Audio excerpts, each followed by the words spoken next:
before we do, we've got another check of the weather from Mr. Roker. Al, it is such a pretty morning, isn't it? Perfect fall morning.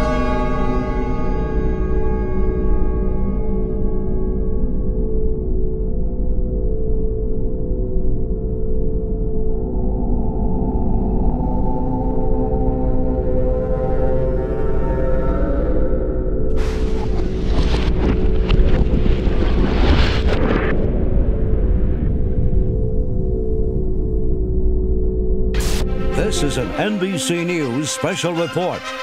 Here is Tom Brokaw.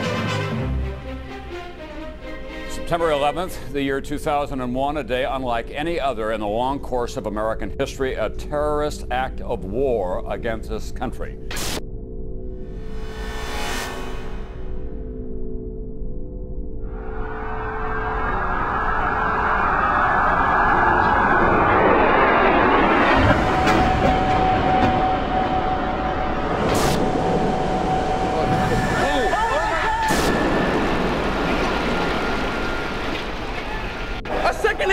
Your life is going to change, but more important, your son's life is going to change forever. America will never be the same after September 11th, 2001. Oh my God! He's on almost everyone's list of the most likely suspects for today's attacks. The alleged mastermind, America's most wanted terrorist, Osama bin Laden. He has described the United States as the devil. This is the beast. Meanwhile, Osama bin Laden is a name that we have been hearing all day long. They now believe that bin Laden was responsible. I'm told that Osama bin Laden likely deployed more than 50 terrorists. They are now, and I'm quoting here, 90% certain. Somebody provided the logistical support for this operation, and clearly the only person. Bin Laden comes to mind right away, Mr. Brimmer. Indeed, he certainly does. Bin Laden. This is his M.O. We have to look to the Middle East. We have to look to Osama bin Laden. Osama bin Laden. Osama bin Laden. Bin Laden. Osama bin Laden. Osama bin Laden. Remember, 24 hours ago, it was the Bush tax cut, the Bush budget, the Bush economy. You don't hear any of that tonight. It's America's enemy. America's under attack.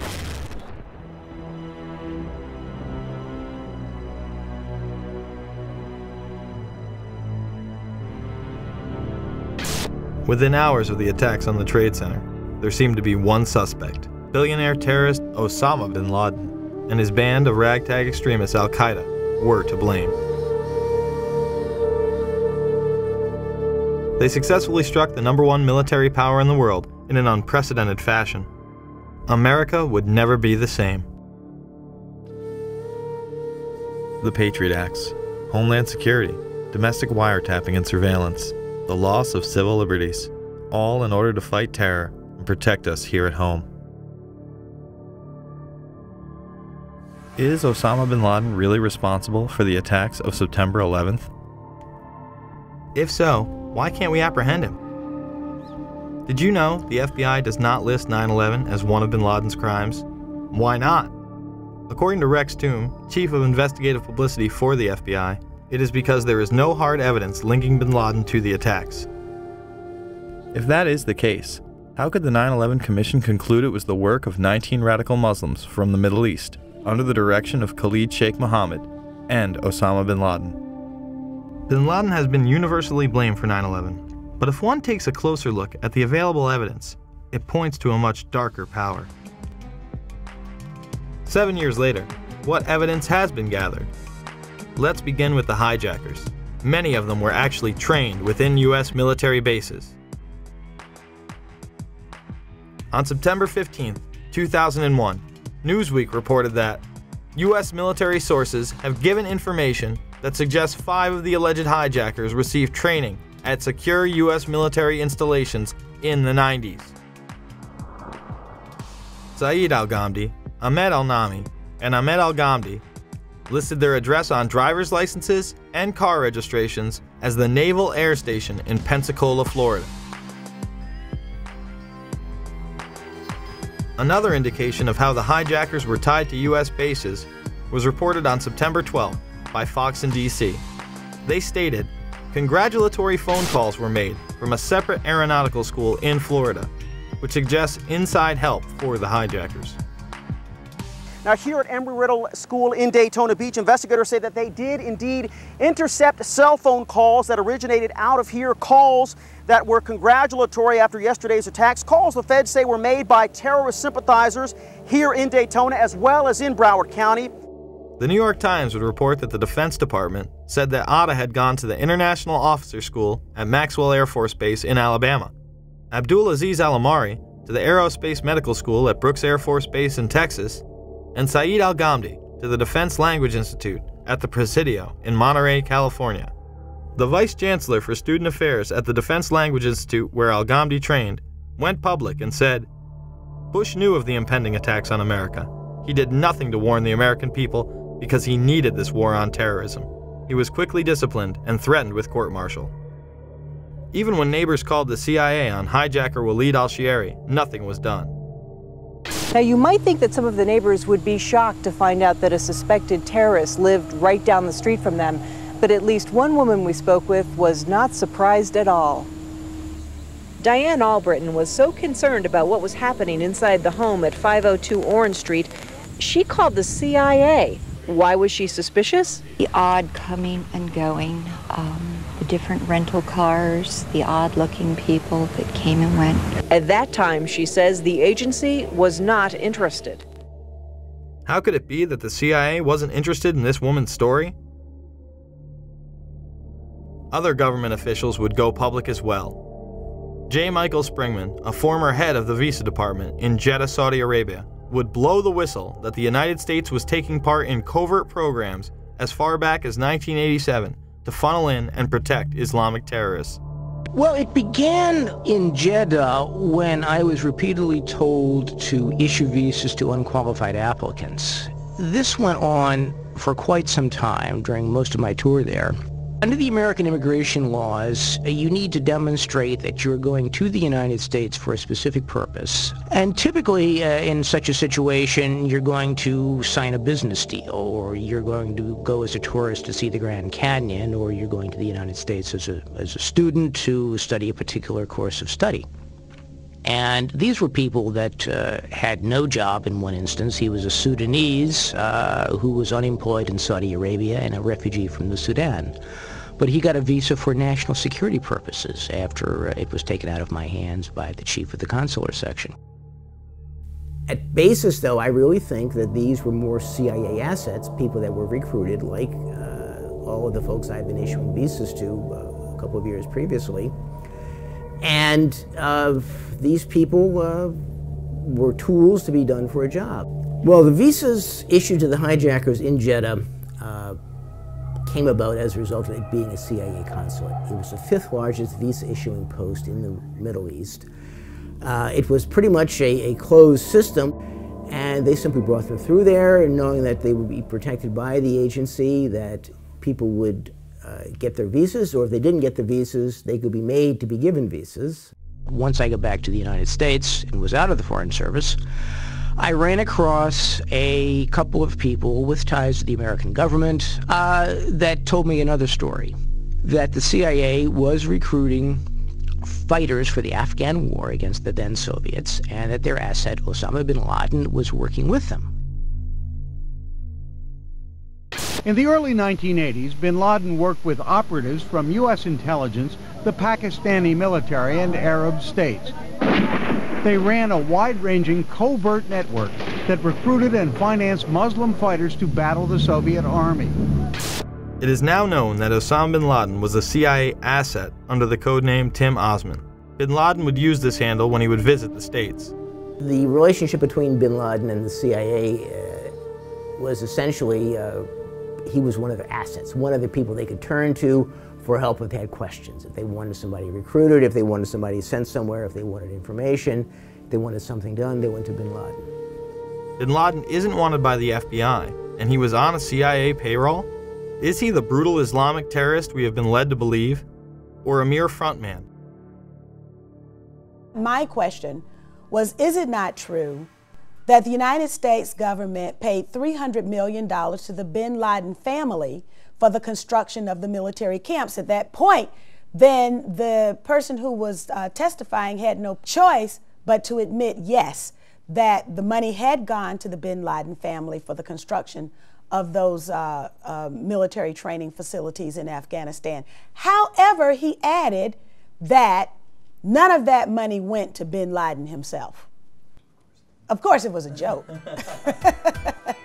Osama wasn't the only one working with U.S. intelligence. Hijackers also had ties to federal agencies. Alleged terrorists Khalid al-Mihdhar and Nawaf al-Zahami lived with and rented from an FBI informant. The New York Times stated on October 6, 2002, the Federal Bureau of Investigation had a confidential informer who rented rooms in California to 2 of the September 11th hijackers. But the Bureau is resisting a request from the Congressional Committee investigating the attacks to interview the informer and his FBI handler. Several members of the FBI had their investigations into terrorism impeded and shut down, especially when they got close to bin Laden. John O'Neill was the FBI counter-terror chief responsible for the investigation into Osama bin Laden. On August 22, 2001, after claims of a repeated obstruction of his investigations into Saudi funding, O'Neill left the FBI. This document is marked secret and WF, which means it walked its way out of the Washington Bureau of the FBI. It indicates that before the attack of September 11th, agents had wanted to question 2 members of a very powerful family for their connections to a suspected terrorist organization, Omar and Abdullah bin Laden. But the agents weren't allowed to. O'Neill went on to take a new post as head of World Trade Center security. He would move into his office days before 9/11 and be killed during the attacks. Yeah. I have 4 children. I've lost friends that John, my friend from the FBI was killed. I lost people too. We lost a lot of family members. What did John O'Neill do before he worked in the World Trade Center? John was the FBI. Head of the FBI. He was tracking down Osama. He was tracking down Osama. Why? Because the government didn't listen to him. The government didn't listen to him. The FBI, hold on, we want to call a car to car? The FBI fucked up. They knew about the flight training. Yes. That was a fuck up for having these people in our country. We all agree on something. And the important thing is you have to understand, I feel what you feel. I've lost friends there. I feel what you feel. That was our World Trade Center. That was our people that fucking died that day. At a time when bin Laden was the most wanted man in the world, why would intelligence agencies stop their own investigations, especially as they were closing in on him? Robert Wright and others within the FBI also had their investigations into terrorism stopped prior to 9/11. Since August of 1999, I've been working to legally expose the very real and foreseeable Middle Eastern terrorist threats to American citizens at home and abroad. From 1993 to 1999, I was assigned to the Chicago Division's Counterterrorism Task Force. The successful investigation, which was codenamed Vulgar Betrayal, V-U-L-G-A-R, Betrayal, led to the June 1998 seizure of $1.4 million of Middle Eastern terrorist funding. These funds were linked directly to Saudi businessman Yassin Qadi. On October 12, 2001, Yassin Qadi was designated by the United States government as a financial supporter of Osama bin Laden. Larry Klayman of Judicial Watch initially tried to help get Wright's story to the proper authorities. He wanted to come forward long before 9/11. We were taking those steps beginning last summer to do that. The FBI had 30 days to allow that to occur. They violated their own regulations. They covered it up. If you didn't hear me, I went specifically. I called the Attorney General's office just days after 9/11. I said, Dave Shippers and I represent a special agent of the FBI Chicago field office who has years of information about how the FBI did not do its job, did not in any way investigate in a meaningful way money laundering in the United States. You're now claiming you want to do this. I'd like to make them available to you, Attorney General Ashcroft. And I was met with a response by Michael Chertoff, head of the criminal division. We're tired of conspiracy theories. Michael Chertoff will later become the head of Homeland Security, the department set up to fight the war on terror after 9/11. Wright was also restricted from telling any specifics about their investigation. Robert Wright was then prevented from working on terror investigations.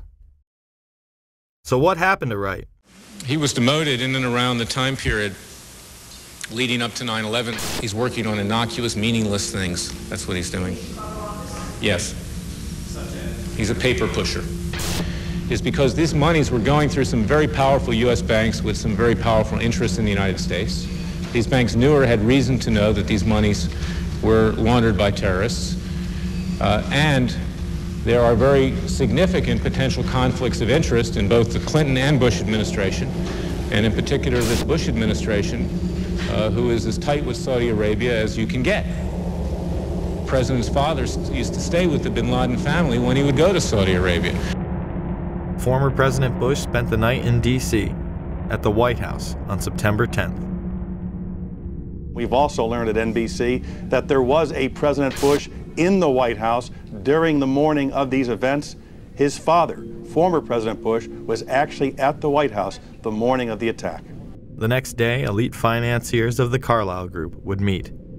This global private equity investment firm would profiteer enormously from the wars in the Middle East. At the table were both Bush Sr. and Osama's brother, Shafiq bin Laden. The Bush and bin Laden families had been members since the 90s and would reap the benefits of terrorism coming to America. After 9/11, the company would become public.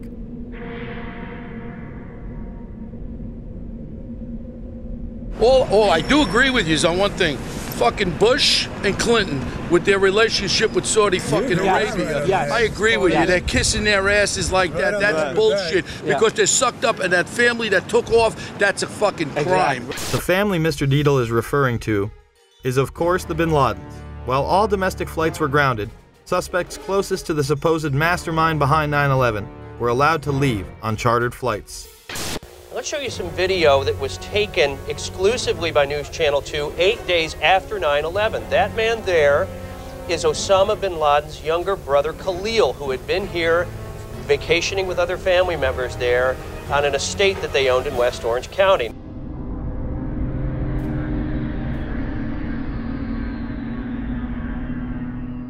Now I guess we can safely say that there were people within the FBI and other agencies who actively protected and aided the alleged terrorists.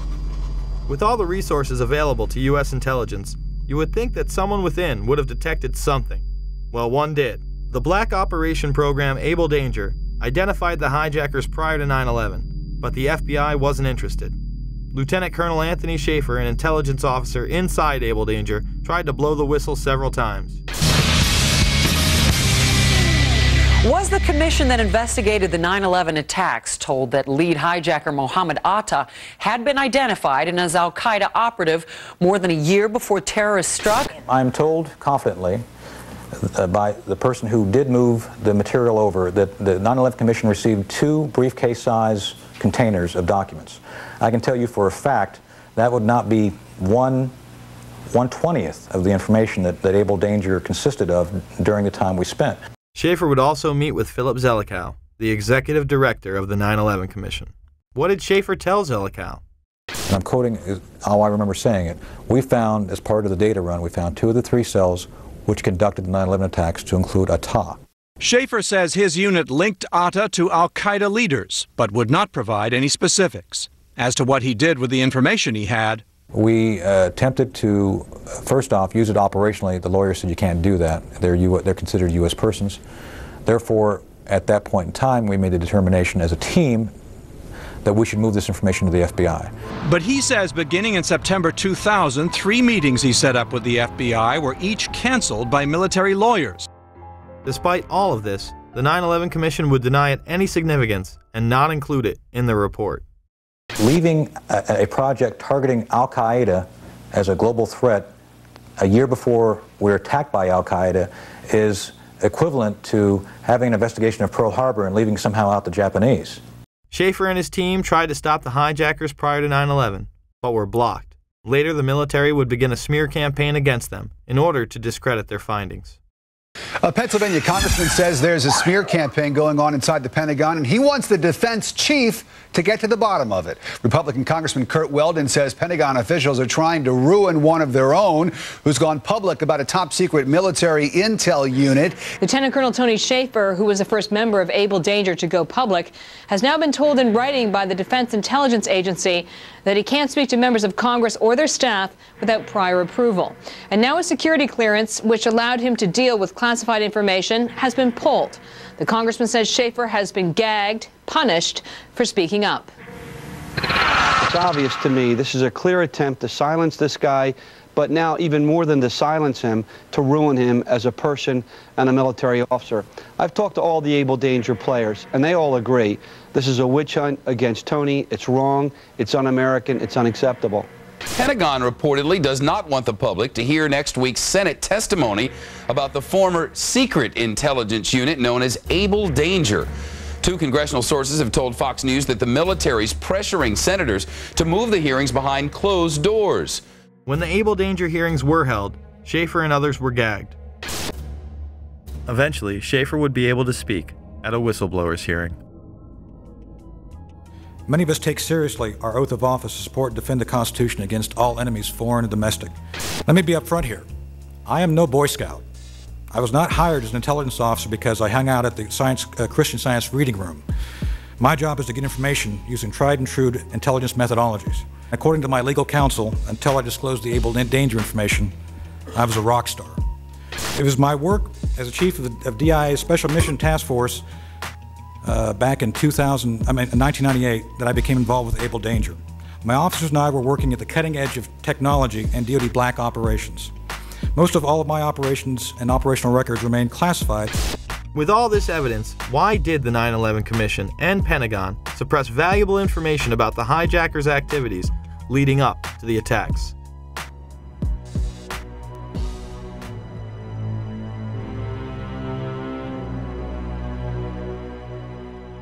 It was widely reported that men had been celebrating the attack after recording the first plane strike. They were not Al-Qaeda, but they were detained. I grabbed my binoculars and I could see the towers from my window. And this is where I'm looking. And all of a sudden, down there, I see this van park. And I see 3 guys on top of the van. And I could see that they were like happy. They didn't look shocked to me. They didn't look shocked.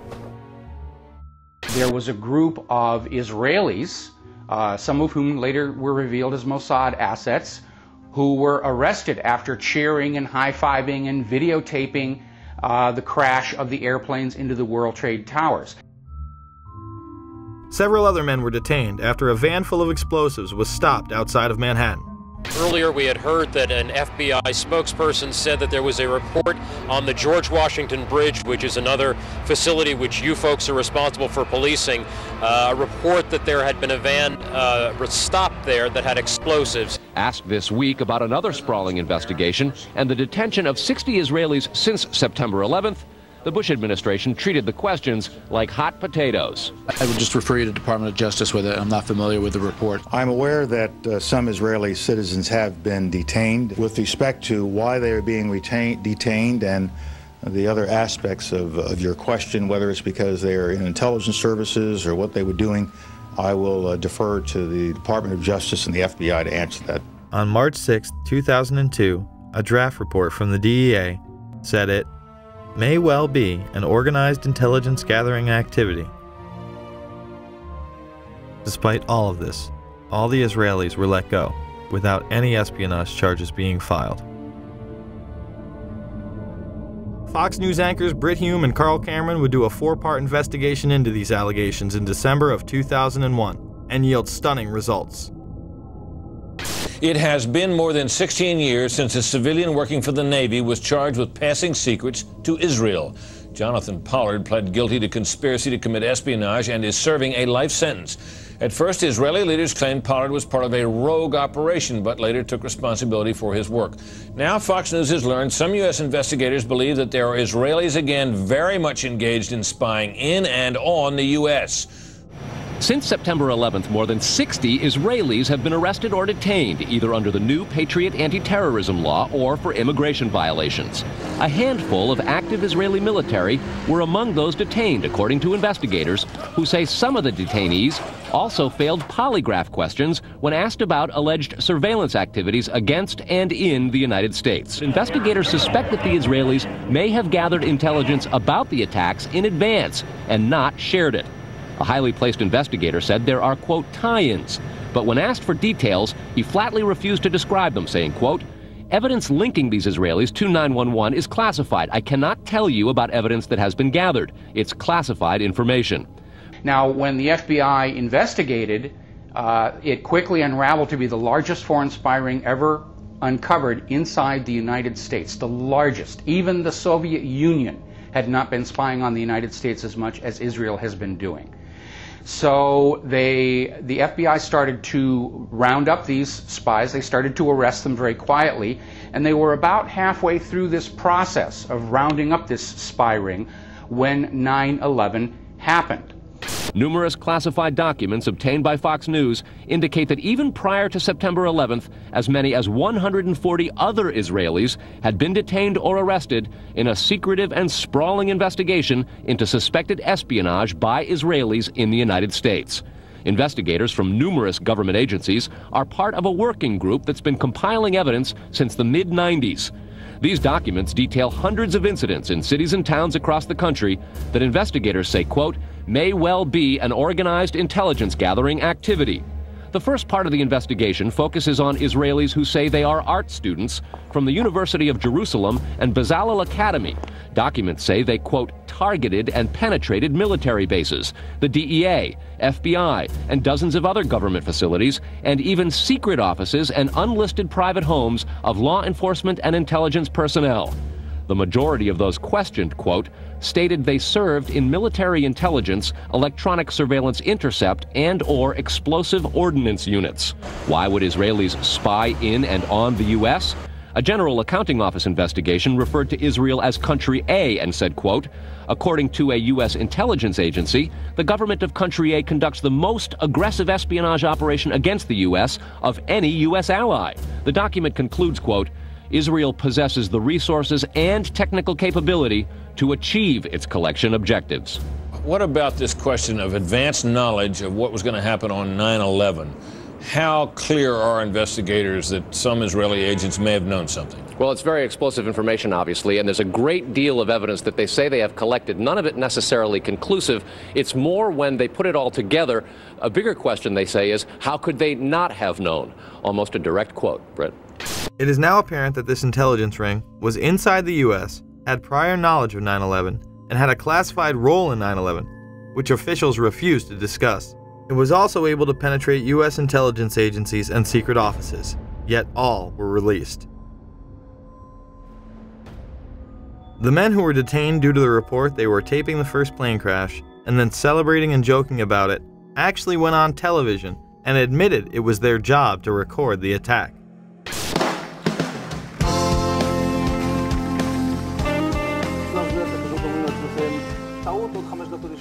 And at that point, we were taken for another round of questioning, this time related to our allegedly being members of Mossad.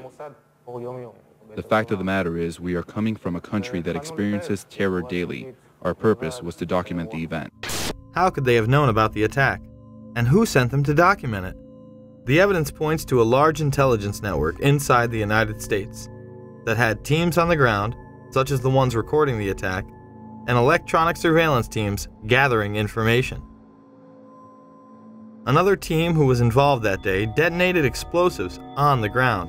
We have both suspects under K. We have the suspect who drove in the van exploded. Yeah, I just want to make sure you and your guys are all right over there, K, that's all. You know, we have both Neotrans driven that exploded. What location?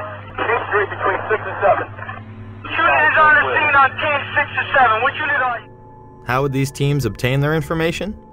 The investigation on our side basically tracked back to two companies. The first one was called Amdocs. This is an Israeli-owned company which does the billing for 90% of the telephone companies inside the United States. Fox News has learned that some American terrorism investigators fear certain suspects in the September 11th attacks may have managed to stay ahead of them by knowing who and when investigators are calling on the telephone. How? By obtaining and analyzing data that's generated every time someone in the U.S. makes a phone call. What's sitting in city, please? Here's how the system works. Most directory assistance calls and virtually all call records and billing in the U.S. are done for the phone companies by Amdocs Limited, an Israeli-based private telecommunications company. Amdocs has contracts with the 25 biggest phone companies in America and more worldwide. It is virtually impossible to make a call on normal phones without generating an Amdocs record of it. In recent years, the FBI and other government agencies have investigated Amdocs more than once. Sources tell Fox News that in 1999, the super-secret National Security Agency, headquartered in Northern Maryland, issued what's called a top-secret, sensitive, compartmentalized information report, TSSCI, warning that records of calls in the United States were getting into foreign hands, in Israel in particular. Fox News has learned that the NSA has held numerous classified conferences to warn the FBI and CIA how Amdocs records could be used. So if you know the name of a police officer, or even if you know the name just of an informant, you can follow that network of who is talking to who and basically determine that whole association of names and contacts that represent that unit of operation. Fox News has documents of a 1997 drug trafficking case in Los Angeles in which telephone information, the types that Amdocs collects, was used to, quote, completely compromise the communications of the FBI, the Secret Service, the DEA, and the LAPD. Amdocs would not be the only company with ties to the Israeli government. Israel was also gathering information from a separate business, Comverse Infosys, who was also listening in. This company, inside the United States, installs and maintains the phone tapping equipment that law enforcement and the government use to eavesdrop on your phone calls. The company is Comverse Infosys, a subsidiary of an Israeli-run private telecommunications firm with offices throughout the U.S. It provides wiretapping equipment for law enforcement. Here's how wiretapping works in the U.S. Every time you make a call, it passes through the nation's elaborate network of switchers and routers run by the phone companies. Custom computers and software made by companies like Comverse are tied into that network to intercept, record, and store the wiretapped calls, and at the same time transmit them to investigators. We know we just had this FISA bill go through that granted immunity to the telecom companies. It was Comverse Infosystem that was setting up all these special rooms and all the switching centers where the law enforcement or the government or whoever could simply push a button and listen to your phone call. Gone are the days of the little alligator clips and wires needed to eavesdrop on a phone call. They can sit in a room anywhere in America, touch a few buttons, and listen to your phone call. But the complaint about this system is that the wiretap computer programs made by Comverse have in effect a back door through which wiretaps themselves can be intercepted by unauthorized parties. Adding to the suspicions is the fact that in Israel, Comverse works closely with the Israeli government and under special programs gets reimbursed for up to 50% of its research and development costs by the Israeli Ministry of Industry and Trade. But investigators within the DEA, INS, and FBI have all told Fox News that to pursue or even suggest Israeli spying through Comverse is considered career suicide. And sources say that while various FBI inquiries into Comverse have been conducted over the years, they've been halted before the actual equipment has ever been thoroughly tested for leaks. More to the point, agents within the U.S. government have been told point blank that to even suggest Israeli spying or an Israel link to 9/11 is career suicide. It's been described as the third rail of American politics. If you touch it, you die. You never get to come back again. It's all over. It's the black pit where you can never go. But there is a bitter turf war internally at FBI. It is the FBI's office in Quantico, Virginia that has jurisdiction over awarding contracts and buying intercept equipment. And for years, they've thrown much of the business to Comverse. A handful of former U.S. law enforcement officials involved in awarding Comverse government contracts over the years now work for the company. Numerous sources say some of those individuals were asked to leave government service under what knowledgeable sources call troublesome circumstances that remain under administrative review within the Justice Department. And what troubles investigators most, particularly in New York in the counterterrorism investigation of the World Trade Center attack, is that on a number of cases, suspects that they had sought to wiretap and surveil immediately changed their telecommunications processes. They started acting much differently as soon as those supposedly secret wiretaps went into place. Somehow, suspected terrorists who were being surveilled by these very Israelis were able to change their behavior to elude the FBI. Israel's former Prime Minister, Benjamin Netanyahu, would boldly state that we are benefiting from one thing, and that is the attack on the Twin Towers and Pentagon. The United States has wholeheartedly supported essentially state-sponsored terrorism, both domestically in Israel and as part of Israel's foreign policy. The American relationship with Israel is the root cause of most of the problems the United States is facing around the world today. Well, I would say this, that there's one big elephant in the living room. It's never asked about. People don't like to put it on any video or anything like that. But it is the relationship between the United States of America and the State of Israel. It's the fly in the ointment. It's gotten us into a peck of trouble in the Middle East.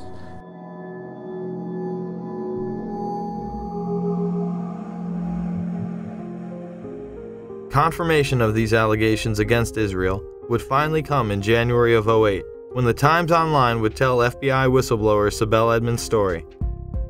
This Turkish translator for the FBI found an international spy ring that included Israel, Turkey, and Pakistan working with household names within the United States. She was gagged and to this day has been unable to tell her entire account. Edmonds stated that one high-level official was aiding foreign operatives against U.S. interests by passing them highly classified information, not only from the State Department, but also from the Pentagon, in exchange for money, position, and political objectives. The article stated that the Turks and Israelis had planted moles in military and academic institutions which handled nuclear technology. The Pakistani operation was led by General Mahmoud Ahmed, then the ISI chief. Intelligence analysts say that the members of the ISI were close to al-Qaeda before and after 9/11. Ahmed was accused of sanctioning a $100,000 wire payment to Mohammed Atta, one of the 9/11 hijackers, immediately before the attacks. Oddly enough, General Ahmed would be in Washington, D.C., meeting with George Tenet, the current director of the CIA, and others, in the weeks before the attacks. In fact, on the morning of 9/11 itself, he would be having breakfast with Senator Bob Graham and Porter Goss. These two men would co-chair the initial congressional investigation, and Goss would later become the head of the CIA.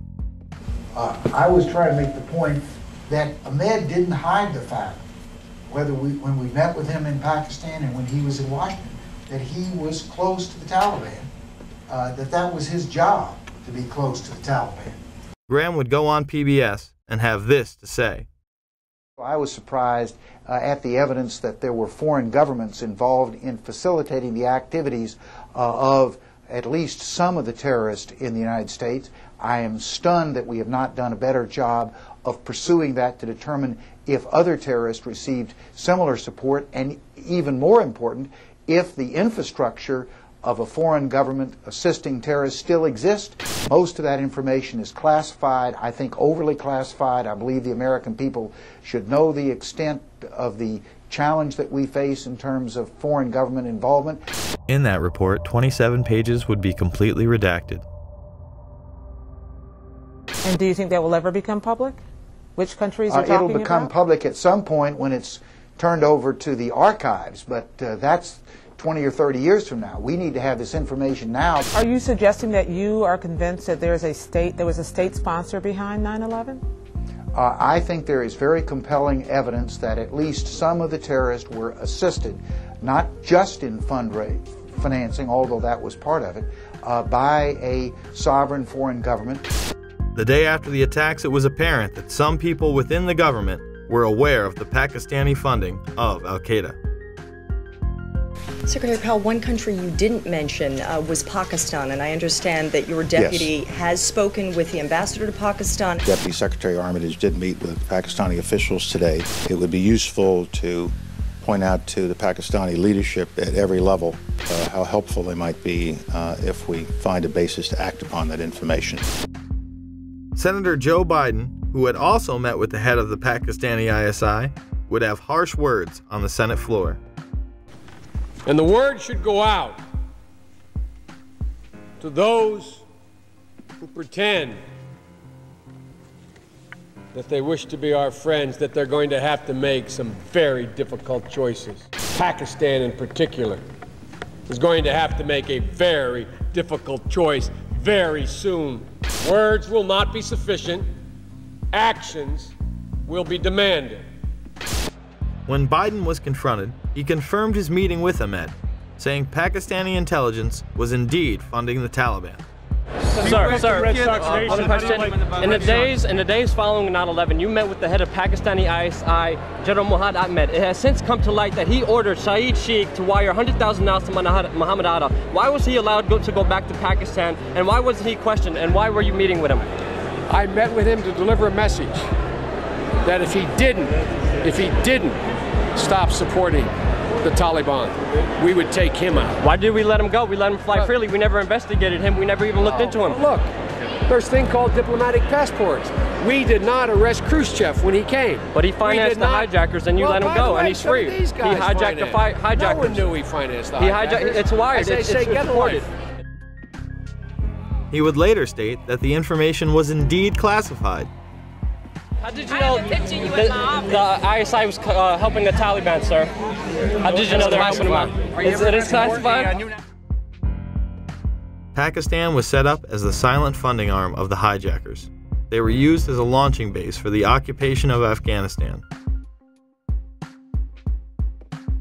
To review, we have just learned that many of the hijackers had ties to U.S. military installations, the FBI, and the CIA. That both Israel and Pakistan have classified roles in 9/11 to this day, and the man who co-chaired the initial investigation into 9/11 stated this information would be classified for at least 20 to 30 years. Virtually none of this information was in the 9/11 Commission report. Instead, you are expected to believe that Osama bin Laden carried out the attacks alone. Yet 2 wars and 7 years later, he's still on the loose. The bipartisan commission was full of insiders who whitewashed the events of that day to the point it was comical. 5 years after the horrors of 9/11, there's a new way to look at those unforgettable images. Through color, caricature, and captions, comic book veterans Ernie Colon and Sid Jacobson have brought to life the 9/11 Commission Report. It took a year and a half to distill 600 pages down to less than 150. When you hear about the idea of the 9/11 Commission Report as essentially a comic book, your first reaction is, what are you, crazy? It's accurate. I mean, the graphic version is accurate. That's what happened. Thomas Keane was the co-chair of the commission with Lee Hamilton. They would write a book together called Without Precedent.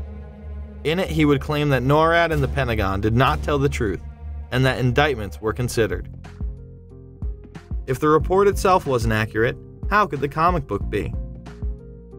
Thomas Keane is now traveling the country in order to instruct teachers on how to teach 9/11 to their young, impressionable minds.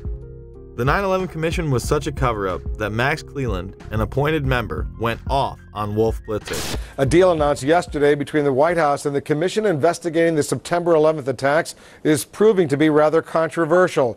Under the agreement, only certain members of the commission will be allowed to review classified documents from the White House, and their notes will be subject to administration review. Today, some relatives of people who were killed in the attacks criticized the agreement, and our next guest, who's a member of the commission, claimed the deal is disgusting. Former Georgia Senator Max Cleland, a Democrat, joins me here. Well, you've used the word deal 3 times. I don't think the 9/11 Commission ought to be making deals with our own government under the responsibility we have from the Congress and our responsibility to the American people to get all the facts, and let all the commissioners look at those facts. Now, we've had to subpoena the FAA for those documents. We've had to subpoena NORAD for those documents.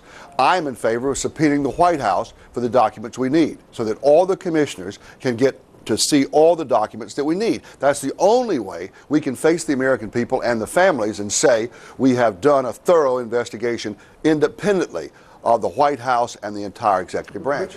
The president has said only a minority of the commission can see a minority of the documents, and then they have to clear what they're going to say to the rest of the commission with the White House. If you're one of those 4 that gets to see these documents, would that change your opinion? No. They don't want any more eyeballs to see their documents than they can possibly get away with. It's a scam. It's absolutely disgusting. Cleland would later resign. Well, they have something to cover up, and the 9/11 Commission, of course, was a master cover-up. We know that. The question is what it was covering up. I don't believe the reports on September 11th put out by the 9/11 Commission or by Congress. I've seen one put out by the 9/11 Commission, and it was basically hundreds of pages of nothing. It was very generic. It was very indirect, indistinct, devoid of facts, devoid of hard positions. It was things like mistakes were made. We need to improve human intelligence. This is nothing. I mean, it's like, yes, I stand for truth, justice, and the American way, but it was vapid. It was a waste of time and money, but gives the impression that, oh yes, the government is doing something, the government is studying the issue. Well, what makes me really disappointed, and that's an understatement,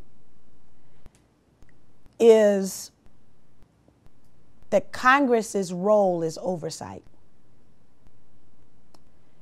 And Congress, even today, you'll see members of Congress saying, well, we haven't implemented everything that the 9/11 Commission recommended. And the 9/11 commissioners have said that the administration obstructed them, lied to them. The staff statements were described by various commissioners to be an indictment of the FBI in particular, but also an indictment of the CIA. I don't think the chairman and I have ever characterized the staff statements as an indictment. It's possible others have done that. We have not. And Tom and I have heard repeated praises from people in your business, in the media business, thanking us for the quality of those statements. I would second that, and by the way, I never, ever would correct the vice chairman, but I'm afraid I did characterize one of those statements as an indictment. So how can you start with a document that you know is false and take that to the American people as a document by which Congress's accomplishments should be measured? Dennis Kucinich would present 35 articles of impeachment against the Bush administration in June of 2008. He would stand before the House for almost 3 hours before reading the last few articles, which were regarding 9/11. He alleged that the administration had not acted on specific warnings prior to 9/11, that they had attempted to cover this information up, and they had tried to stop any commission from being organized in regards to investigating the attack. Article 33.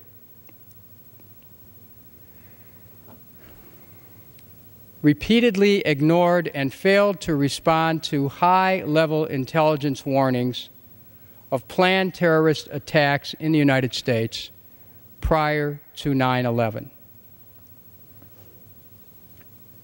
In his conduct while President of the United States, George W. Bush, in violation of his constitutional oath to faithfully execute the office of President of the United States, and to the best of his ability, preserve, protect, and defend the Constitution of the United States, and in violation of his constitutional duty under Article 2, Section 3 of the Constitution, to take care that the laws be faithfully executed, has both personally and acting through his agents and subordinates, together with the Vice President, failed in his constitutional duties to take proper steps to protect the nation prior to September 11th, 2001.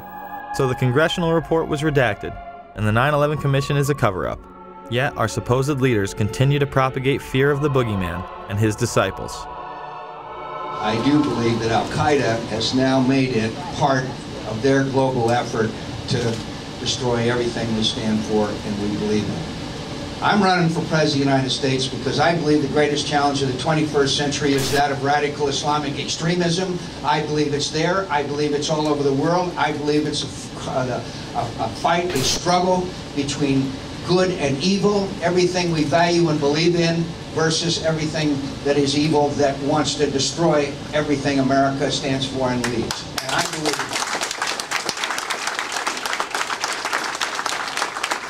it was an Osama bin Laden job with 19 people from Saudi Arabia.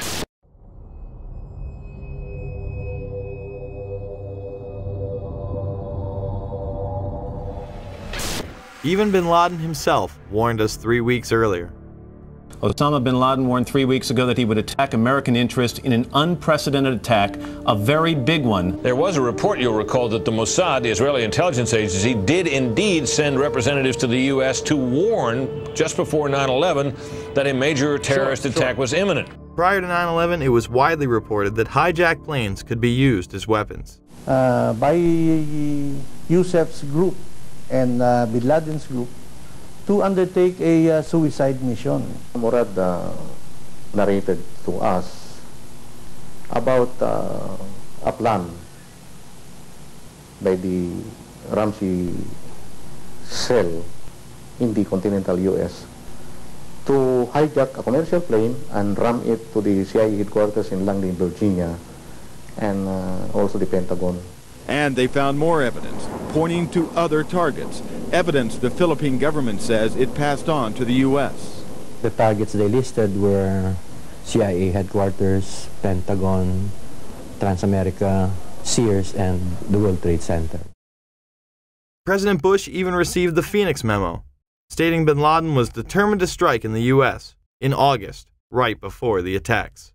The president was aware that bin Laden, of course, as previous administrations has been well known, that bin Laden was determined to strike the United States.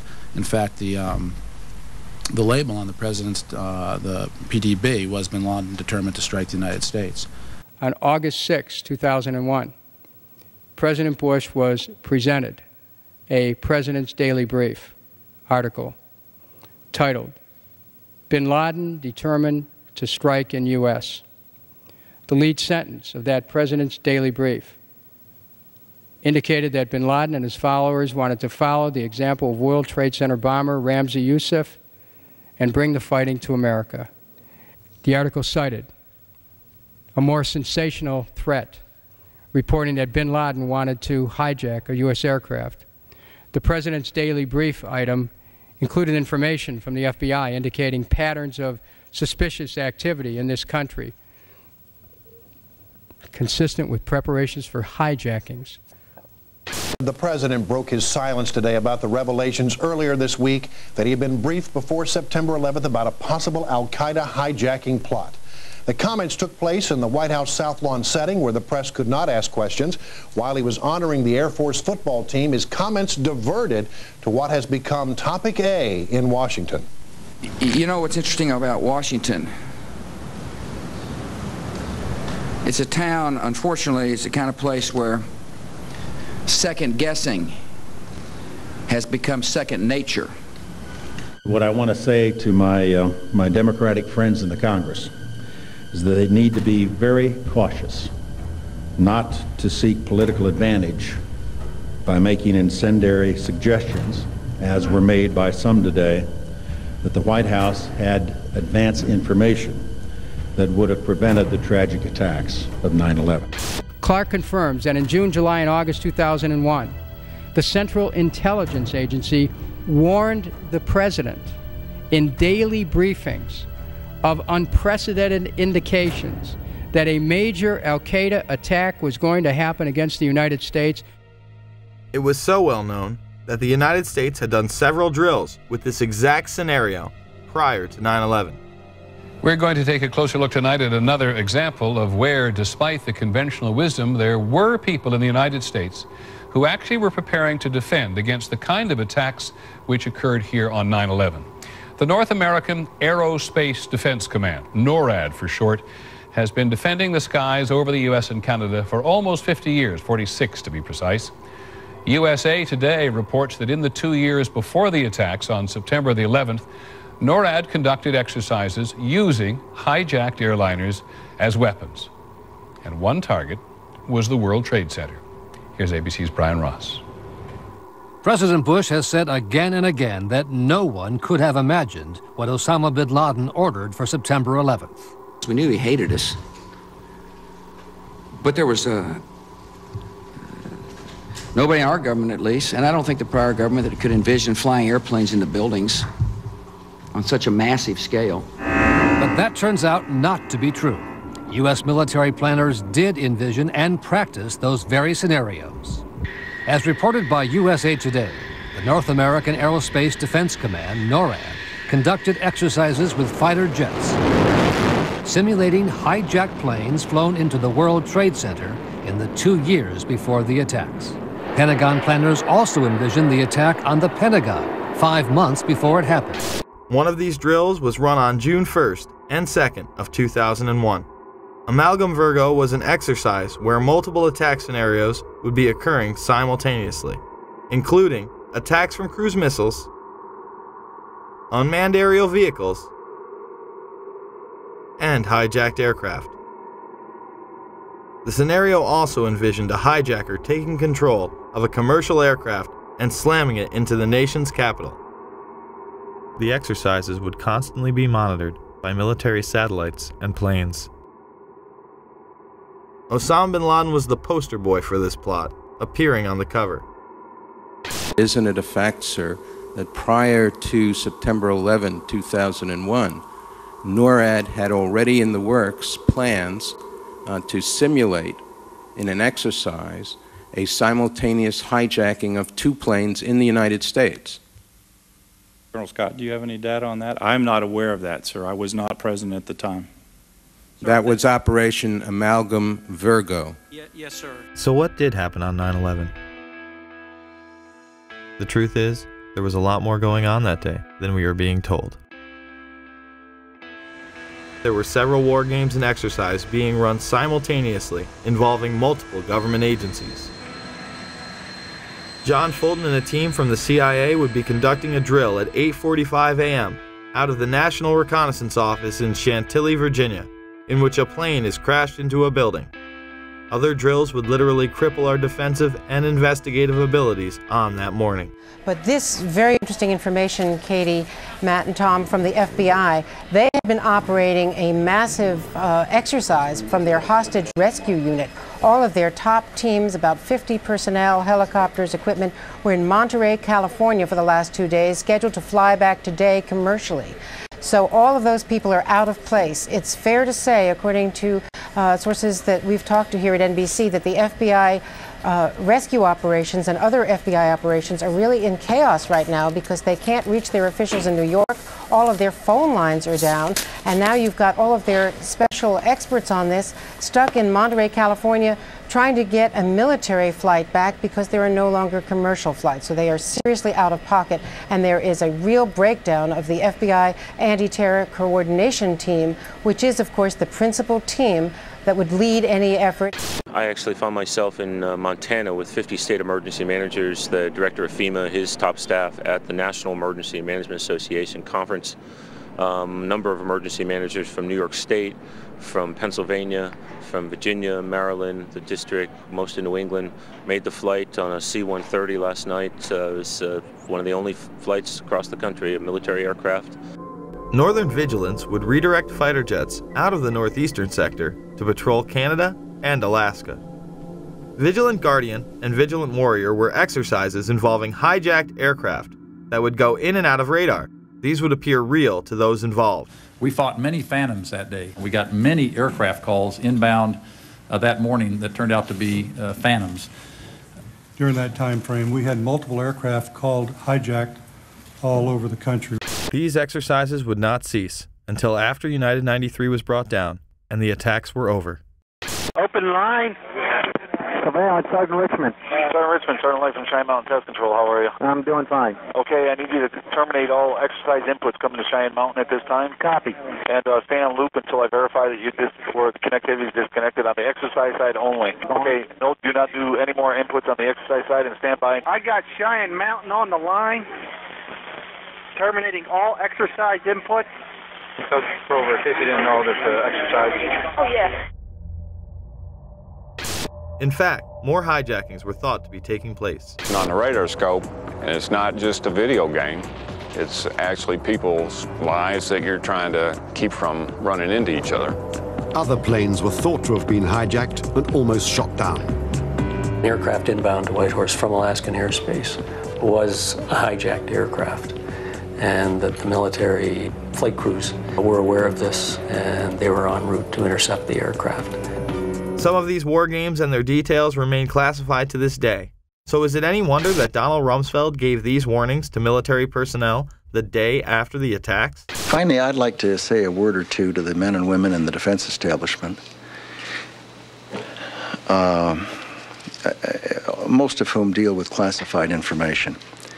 When people deal with intelligence information and make it available to people who are not cleared for that classified information, the effect is to reduce the chances that the United States government has to track down and deal with the people who have perpetrated the attacks on the United States and killed so many Americans.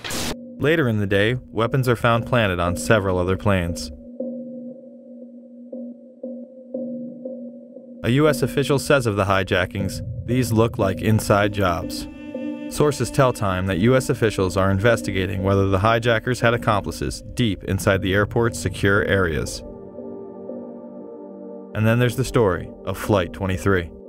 As bad as things were on Tuesday, there is a possibility that they could have been even worse. There was some kind of an altercation involving 3 men described by a Port Authority of New York and New Jersey police source as Middle Eastern in appearance. They attracted the suspicions of the gate staff boarding that flight. They had already gotten on the plane. They're asked to leave the aircraft. They refuse to get off. The airline, following its normal procedures, according to this police source, calls the police, which immediately dispatch an emergency service team. So now you have a squad of heavily armed officers that are coming toward the airplane. And when they get there, the men have vanished. The gate staff can't find them. It matches with the type of flights, the transcontinental flights that were hijacked in the other 4 instances. Another disturbing fact, if indeed there was an altercation and these men felt they had a case to make and were being treated unfairly, you can't imagine they would have disappeared from the airport. They would have stayed around and pled their case with the police. It is extraordinarily unusual to have an airline, after it has boarded passengers, be so suspicious that it's going to ask these customers to get off the airplane. We got a phone call from a law enforcement officer who was on vacation, was in the United Airlines terminal at the time. As soon as he approached, they walked out of the terminal and he looked over. He described them as Middle Eastern in both appearance and dress. Not sure what that means, but that was his description. He said when they left the terminal through the glass doors, he saw them meet a 3rd man, and they then left. Inside the bags, officials found Al-Qaeda instruction sheets, but false identification prevented investigators from ever locating the bag's true owners. Coincidentally, the hijackers' identification would be found the exact same way. There have also been reports of luggage that did not make the plane connection that appears to be tied to one of the alleged perpetrators, and this is being reported by the Boston Globe, and contained within the luggage were supposed to be Arabic language flight training manuals as well as videotapes pertaining to operating an aircraft. Then we have that mysterious suitcase with all of the hijackers' names and all of this incriminating evidence that is supposedly taken by one of the hijackers to the airport. Why, if they are planning on a suicide attack, would they even bother to pack a suitcase? Or if they're just packing a suitcase to look like they're checking luggage, just throw clothes in there. Why put a Koran? Why put flight manuals? Why put all this incriminating information if it's supposedly going to get burned up? And then magically, amazingly enough, this one suitcase doesn't make it onto the connecting flight to New York. And it's just there in baggage handling, waiting to be discovered and found. If the passengers on Flight 23 used false identification, why wouldn't the other hijackers? Based on my personal belief and based on the events of that morning, the decision to halt airplanes, in all likelihood, probably precluded other attacks. Atta and 3 others would do dry runs of the attacks before 9/11. Actor James Woods and others on the plane even filed separate reports to the FAA. Again, nothing was done. I was on a flight, without going into the details of what made me suspicious of these four men, although it would have been blatantly obvious to the most casual observer, I took it upon myself to go to the flight attendant and ask to speak to the pilot of the plane. The first officer came out. I reported to him that I felt that the four men, and I said, can you look over my shoulder and see who I'm talking about? And he said, yeah. I said, I think they're going to hijack this plane. I mean, everything they're doing, and I explained to him these details, which I've been asked to keep private until whatever jurisdiction, whatever trials may take place. Their behavior was such that I felt they were going to hijack the plane. I found out later that not only did he make a report, but the flight attendant also made a report of my suspicions to the FAA. My friend Scott said to me, remember that flight you took in August? I said, yeah, I've been thinking about it all day. He said, well, maybe you should call the FBI. And I said, I'm sure they're being inundated, but I thought it over and I called the local office. 6:45 the next morning, I got a phone call that actually wakes me up, and he said, we want to talk to you about the flight that you took in August. I said, oh, did the manifest match of any of the flights yesterday and my flight? He said, well, we can't tell you that. I said, well, look, I'll get ready and I'll come down to the federal building. He said, we're outside your house. We'll just wait for you. Wow, 7:15. So this is 6:45 in the morning. I said, and this is the only funny part of any of this, I said, how did you know where I lived? And there was a pause. He said, we're the FBI. We're the FBI, thank you. So they came in, and I said, look, I'm dying to know, were these the guys? And he said, well, we've had 36,000 tips in one day, and there's two of us, and we're going to be at your house all this morning, so you can do the math, but we can't tell you, So since then, I have identified for sure two of them as two of the terrorists, who actually were not on Flight 11, but one was on Flight 175 and one was on Flight 77. And I've been told unofficially, not by the FBI, but by someone else in actually a higher level of government, believe it or not, just through a coincidence, through a mutual friend, that all four of them were terrorists involved. As I explained to the FBI, they said, what was your first instinct? And aside from certain things like four guys getting on a transcontinental flight without any hand luggage, they said to me, what did you think these guys were? I said, well, I thought they were either four law enforcement officers or four terrorists, in that they had that thing that guys who are undercover or on a mission have between each other. Just more evidence that the hijackers had intelligence ties.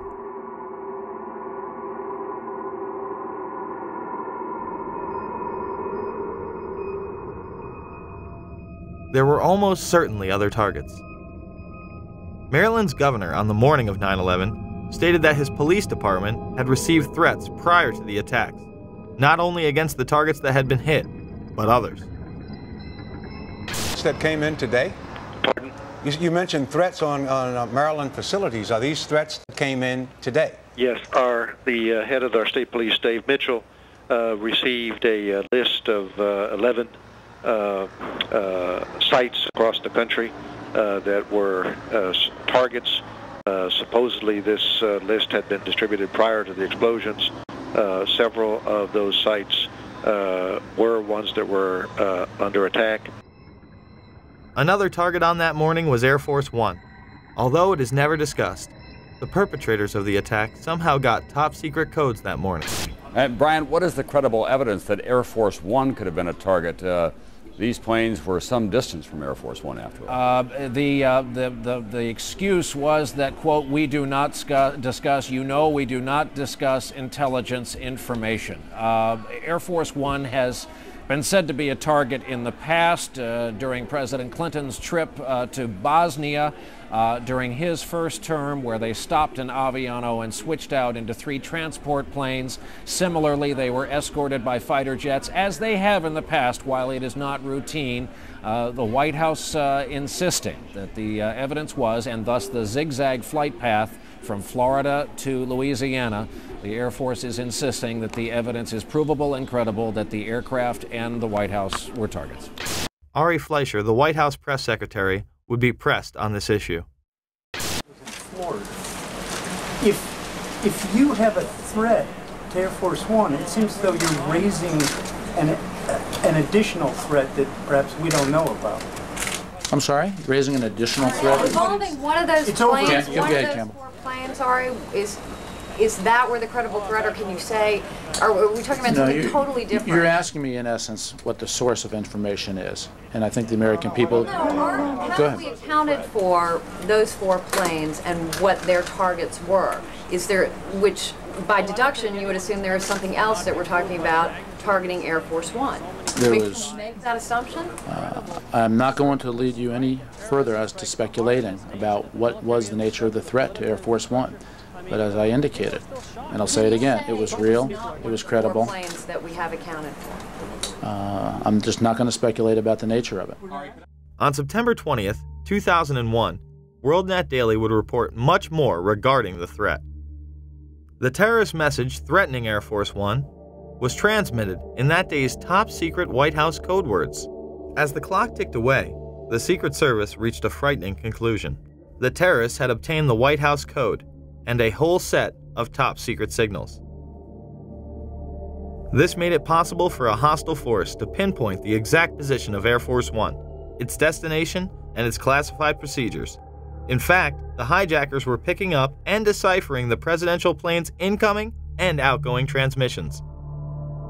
In the week after the attacks in New York and Washington, more hair-raising facts emerged. The terrorists had also obtained the code groups of the National Security Agency and were able to penetrate the NSA's state-of-the-art electronic surveillance system. They seemed to have at their disposal an electronic capability that was more sophisticated than the NSA. They also believe that the terrorists are in possession of all or part of the codes used by the Drug Enforcement Agency, the National Reconnaissance Office, Air Force Intelligence, Army Intelligence, Naval Intelligence, Marine Corps Intelligence, and the intelligence offices of the State Department and Department of Energy. Since no single individual has access to every top-level code at any given time, a single mole would not answer the case. It would have to be a large, widely spread number. U.S. experts do not believe bin Laden was capable of infiltrating double agents into the heart of the U.S. administration on a large scale.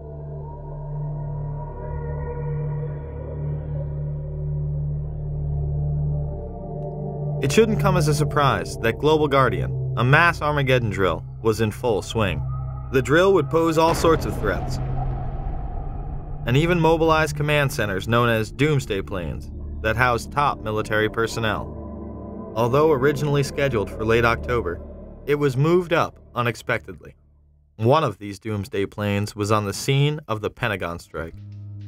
Now to one of the eeriest moments amid the carnage of 9/11, a mysterious plane was seen flying right over the president's residence. Even some CNN staffers saw it. To this day, it has never been officially explained. Tonight, Chief National Correspondent John King has new details about this great 9/11 mystery. Today, 6 years after 9/11, the mystery endures about just what happened in the skies over the White House that terrible day. A plane flew right over it. But why? And what was it? It appeared overhead just before 10 a.m., a four-engine jet banking slowly in the nation's most off-limits airspace. About 10 minutes ago, there was a white jet circling overhead. Now, you generally don't see planes in the area over the White House. That is restricted airspace. Two government sources familiar with the incident tell CNN it was a military aircraft, but say the details are classified. This comparison of the CNN video and an official Air Force photo suggests the mystery plane is among the military's most sensitive aircraft, an Air Force E-4B. Note the flag on the tail, the stripe around the fuselage, and the telltale bubble just behind the 747 cockpit area. The E-4B is a state-of-the-art flying command post, built and equipped for one reason: to keep the government running no matter what, even in the event of a nuclear war. The reason it was nicknamed the Doomsday Plane during the Cold War. They exercise this type of thing all of the time, and they simply don't talk about it. So it doesn't surprise me that they are very closed-mouthed about it. Ask the Pentagon, and it insists this is not a military aircraft, and there is no mention of it in the official report of the 9/11 Commission. But 6 years later, the Pentagon, the Secret Service, and the FAA all say they, at least for public consumption, have no explanation of the giant plane over the president's house, just as the smoke began to rise across the river at the Pentagon. There is also footage of another white mystery plane in the restricted airspace over New York City before the second attack, and as the second plane strikes the World Trade Center.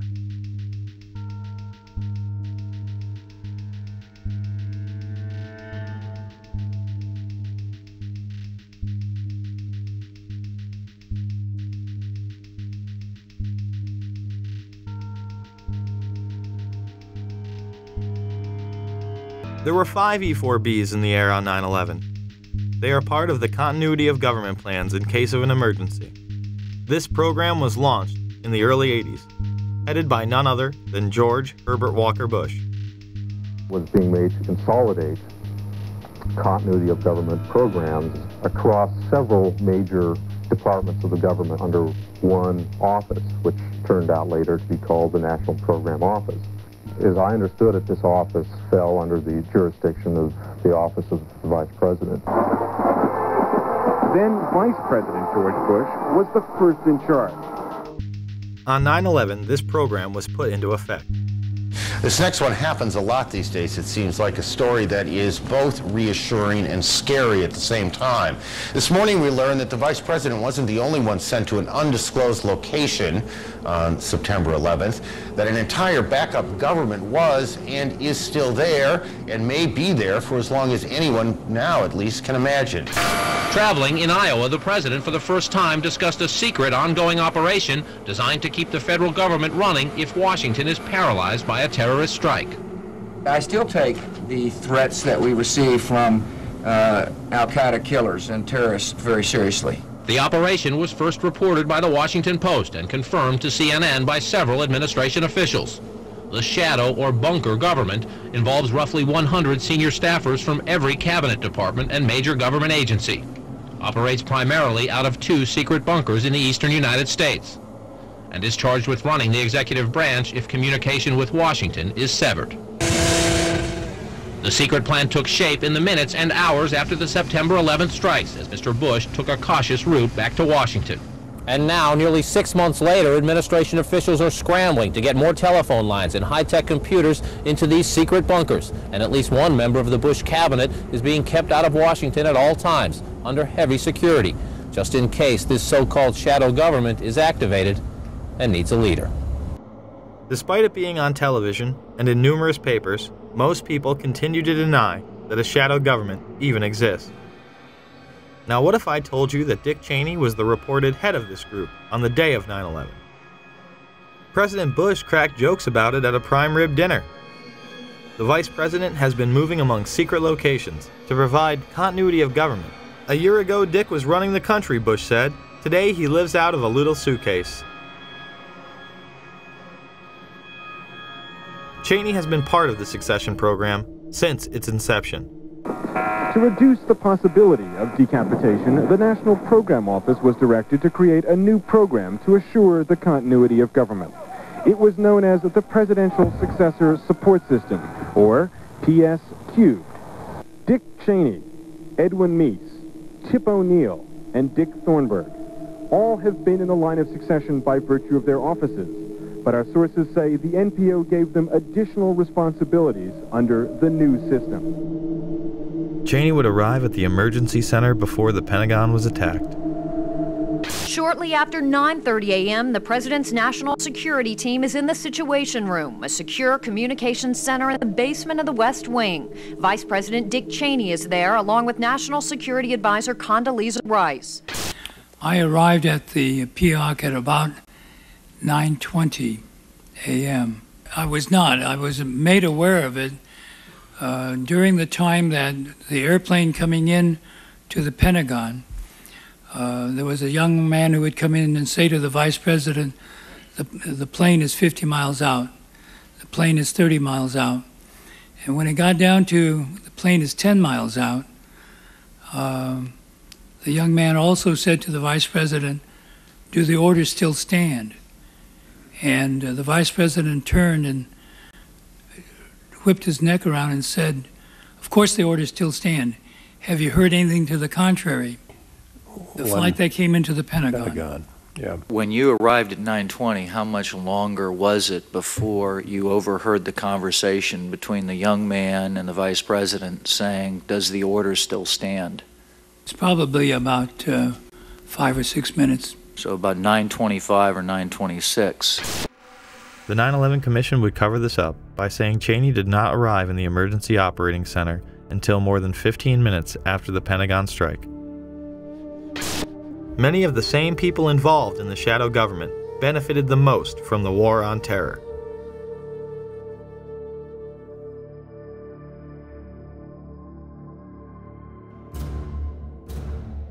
A key hub for intelligence was the Salomon Brothers building, also known as World Trade Center 7. This was a massive 47-story skyscraper that would have dominated most city skylines. At 5:20 in the afternoon, it would collapse into its own footprint. It also happened to be New York City's #1 spook house and operational center. It housed the Department of Defense, the Internal Revenue Services, the Security and Exchange Commission, the largest Secret Service office in the world, the largest CIA office outside of Virginia, and New York's Office of Emergency Management, or OEM. Beyond the haunting presence of those still missing in the rubble, Ground Zero is filled with guns, drugs, and secrets. Number 7 World Trade Center was also the New York office of the Central Intelligence Agency. The CIA ordered the building surrounded by FBI agents shortly after it collapsed. Since then, they have been searching for computers and a safe filled with classified documents. Government agents watch the construction workers through binoculars as they search. The OEM was where local government would rally in the case of an emergency, such as a terrorist attack or natural disaster. The command center on the 23rd floor is bulletproof and bomb-resistant, with its own air supply and generators. It's linked to city airports, the Coast Guard, and the Pentagon. Computers will soon have detailed blueprints of every major building in New York City. Surprisingly, it would be deserted when city officials Barry Jennings and Michael Hess arrived. When the Office of Emergency Management did an activation, they always included our locale. I received the call shortly after the first plane hit. I got there, I had to be inside on the 23rd floor when the second plane hit. Upon arriving into the OEM EOC, we noticed that everybody was gone. I saw coffee that was on the desk.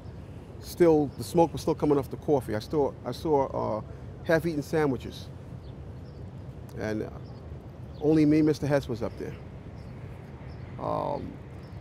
After I called several individuals, one individual told me that to leave and leave right away. Both would go on network television on 9/11 and make the claim they experienced explosions inside the building as they tried to evacuate. I'll give you a live picture down Church Street.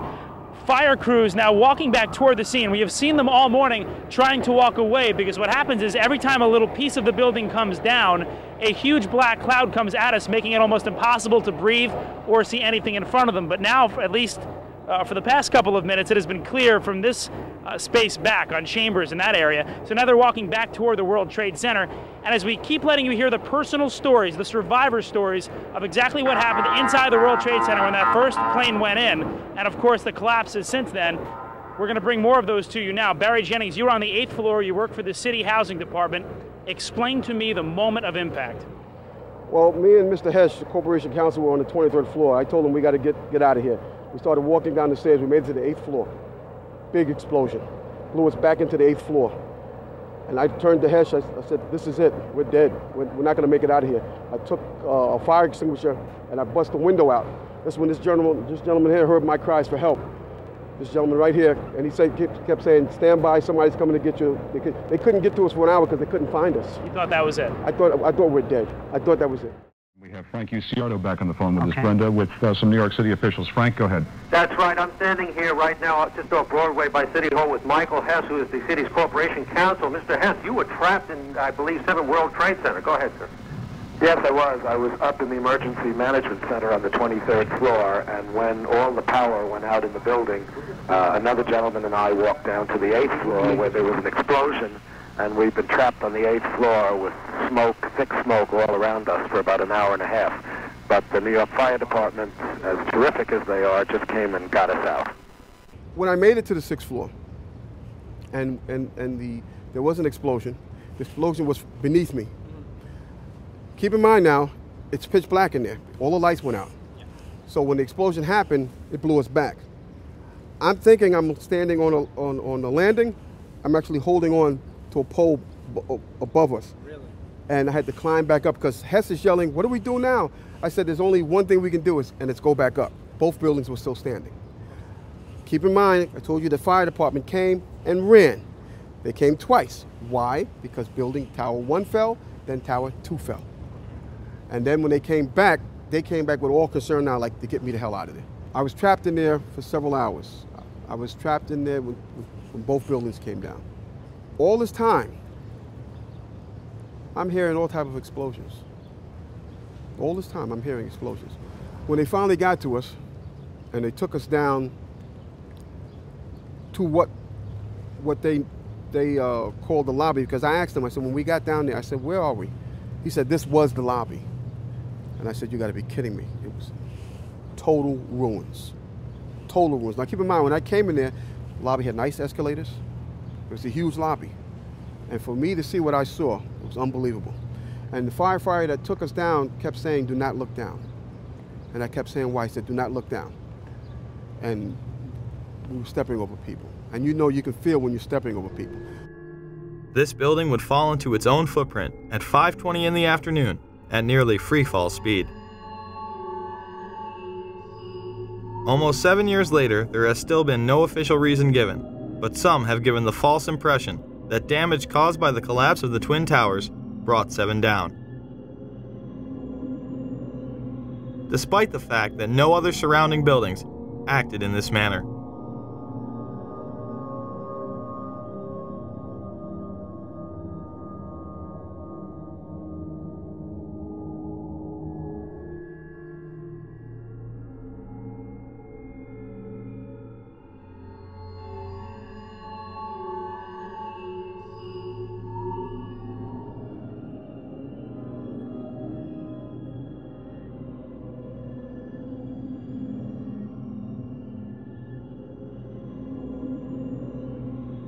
Dr. S. Shyam Sunder would make the claim, on behalf of the National Institute of Standards and Technology, that on about a third of the face, to the center and to the bottom, approximately 10 stories, about 25% of the depth of the building, was scooped out. Here is the south face of World Trade Center 7. Does it look like 1/4 of the building is gone?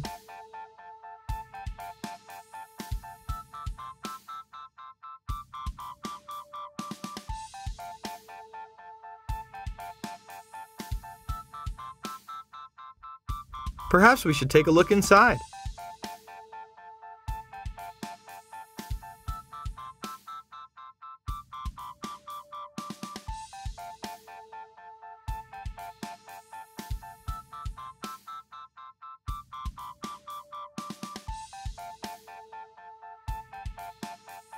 It appears it is not scooped out after all.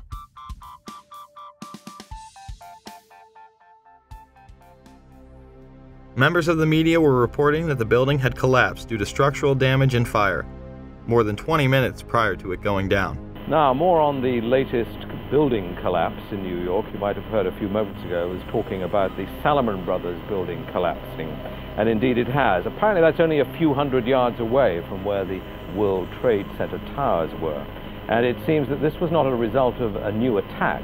It was because the building had been weakened during this morning's attacks. We'll probably find out more now about that from our correspondent, Jane Stanley. Jane, what more can you tell us about the Salomon Brothers building and its collapse?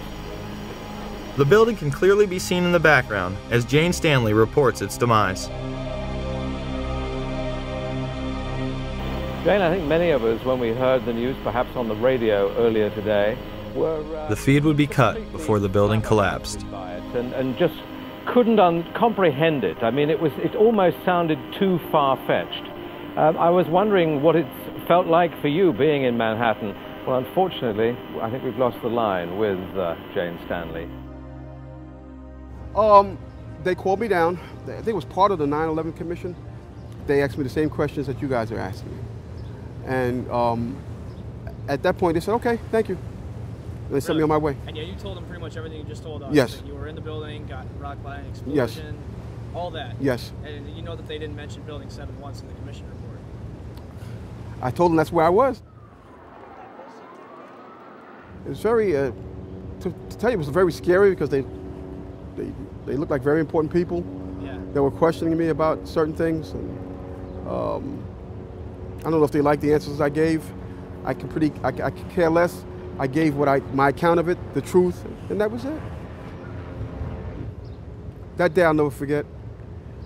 And the explanations that were given to me is totally unacceptable. Totally unacceptable. I'm just confused about one thing, and one thing only. Why World Trade Center 7 went down in the first place. I'm very confused about that. I know what I heard. I heard explosions. The explanation I got was it was the fuel oil tank. I'm an old boiler guy. If it was a fuel oil tank, it would have been one side of the building.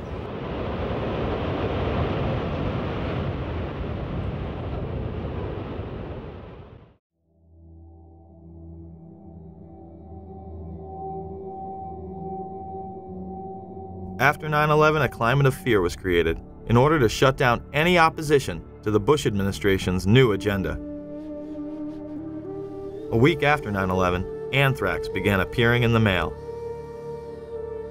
The letters were made to look as though they were the work of Muslim extremists, claiming "Death to America" and "Allah is great." Now, if you remember, these anthrax letters, they were written to appear to be from semi-literate Muslims, very crude handwriting, all of this, all of that. They really do look more like movie prop letters than real letters. The targets were government buildings, media outlets such as CBS, NBC, the New York Post, and politicians such as Senator Daschle and Leahy, two members of the opposition party. When the FBI tested the anthrax, it was highly refined and weaponized. Colin Powell would go on CNN and deny these allegations. No, I think we've had a lot of stories over the past 4 or 5 days. First it was weaponized anthrax, then it was highly refined, and then when it was analyzed, it was discovered it was none of the above. The anthrax used in the attacks was identical to that of the Ames strain, which led the investigation to Fort Detrick. An analysis of the anthrax that was sent to Senator Daschle's office shows that this anthrax has a sophistication that leads people to know that it can only be produced by a PhD microbiologist, and it would have to have been done in a small, well-equipped microbiology lab. This appears to be the so-called Ames strain. That was a strain of anthrax that was first isolated almost 50 years ago at a U.S. Department of Agriculture diagnostic lab in Ames, Iowa. What's uncommon about this is that it has been engineered in such a way to be, as they say, readily aerosolized. That means, in effect, that what somebody has done is taken the anthrax spores, added to them some kind of a chemical to get in the way of a normal electrostatic process that causes the spores to clump together. Chemicals been added to declump them, in effect. That makes them very fine. They are able then to be dispersed very readily into the air. The Washington Post would report, genetic fingerprinting studies indicate that the anthrax spores mailed to Capitol Hill are identical to stocks of the deadly bacteria maintained by the U.S. Army since 1980. Those labs can trace back their samples to a single military source, the U.S. Army Medical Research Institute of Infectious Diseases at Fort Detrick, Maryland. It's been made quite clear that Al-Qaeda wasn't behind this.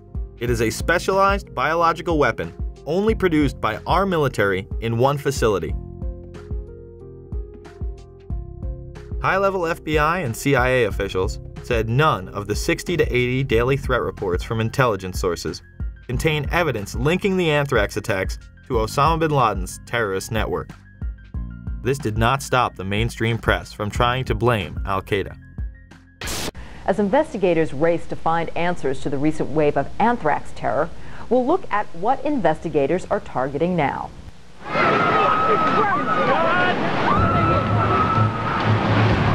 Since September 11th, Americans have been put on alert. This is so terrible. Investigators are trying to ward off more attacks by dissecting the terrorist plan for September 11th, looking for patterns, methods, associates that could reveal what else terrorists had in mind. It was not something smuggled in from Iraq. It was not something smuggled in from any Middle Eastern country. It was U.S. government ultrafine granulated weaponized anthrax spores. There was another story that the media absolutely would not touch, the story of Dr. Philip Zach. And it goes back to the U.S. government lab where the anthrax was stored. It was reported that official U.S. government documents in the anthrax investigation showed that Dr. Zach had entered the laboratory where the anthrax used in the letters was kept without proper authorization after having lost his job. Somehow the Bush administration would have the foresight to be on Cipro 6 weeks prior to the attacks. How convenient. An attack traced back to U.S. government facilities, and the president and his staff happen to be taking the antidote before it's even in the mail. Judicial Watch would file suit against the administration for its actions.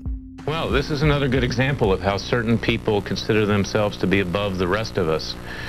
On September 11th, I think it'll come as a shock to a lot of people, but it's been reported by the New York Times and other major news organizations and confirmed by the White House. The President's office and Vice President's office went on Cipro, the antibiotic that was used to combat anthrax. The White House went on Cipro. It must have known that either an attack was underway or was imminent. It shows you that some people in this country are less than equal and are not treated like the political elites.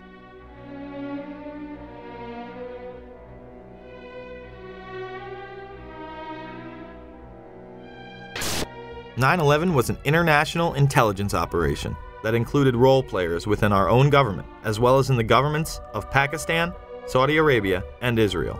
Each played a compartmentalized role in order to create a climate of fear and confusion.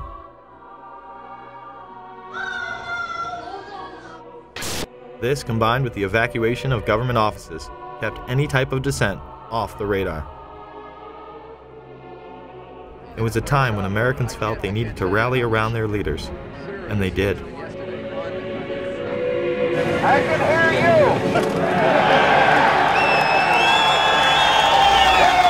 And the people who knock these buildings down will hear all of us soon. God bless America!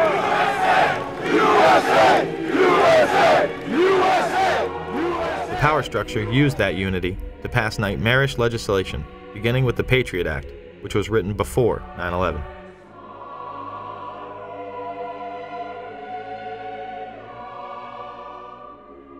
Homeland Security was in place prior to 9/11 as well. Another piece of this, which is something that has been well known to you all, is that the creation of the Office of Homeland Security was something that was planned even before September 11th. The Bush administration had even written up the plans to invade Afghanistan the week before 9/11. And as a result of a process that involved the CIA, the Department of Defense, the Department of State, the National Security Council, a national security presidential directive was developed and prepared throughout 2001 that was approved by what's called the Principals Committee, which is essentially cabinet-level officers involved in national security, on September 4th, 2001. That document was then finalized on September 10th. I think it was focused on al-Qaeda from the various earlier days. We fight a fabled enemy, the likes of which that can never be defeated.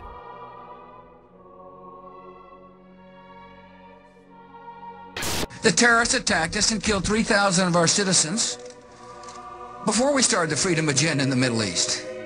They were... What did Iraq have to do with what? The attack on the World Trade Center. Nothing. While an international intelligence cartel wages psychological warfare against we the people on behalf of the global elite. And remember, this is a government that over the years has proven that it can be trusted with these powers. You'd hope, as you mentioned before, that people don't complain about these extra inconveniences because they are simply being put into effect to protect all of us. They masquerade as our saviors, while the media glorifies and indemnifies them. Either you are with us, or you are with the terrorists.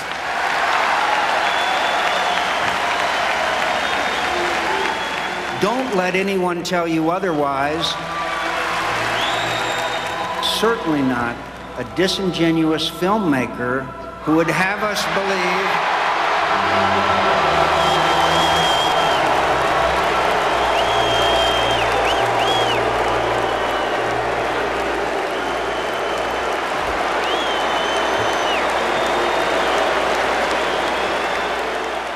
The time has come not for a revolution, but a restoration of our Constitution, our Bill of Rights, but most of all, our morality as a people. The question is, will we be able to put our consumerist obsessions aside long enough to make a difference? Can we put down the remote control and hold these tyrants accountable? It's up to us. No more excuses. Thank you.